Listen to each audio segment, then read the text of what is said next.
মেয়ে অথবা আপনার স্বামী।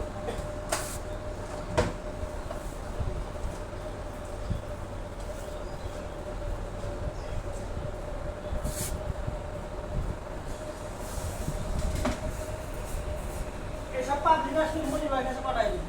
ও টিস্যু দিয়ে ওরে পাঠাই হে চাকরি করতে